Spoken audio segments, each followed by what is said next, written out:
দেব একদম এক্সেপশন, ভীষণ প্রিয় ছেলে আমার, আমি ভীষণ ভালোবাসি ওকে।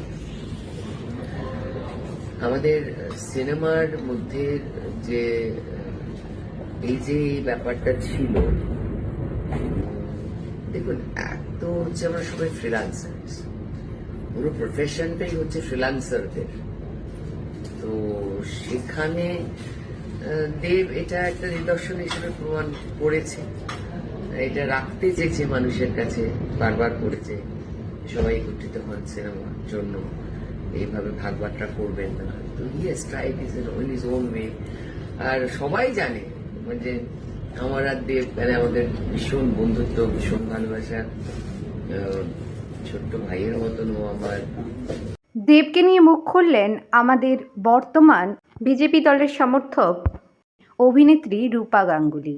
তিনি বললেন দেব তার খুবই কাছের মানুষ, যদিও সে বিরোধী দলের সমর্থক ছিল, তবুও দেবকে সে মন থেকে ভালোবাসে, কারণ দেব হচ্ছে এক্সেপশনাল।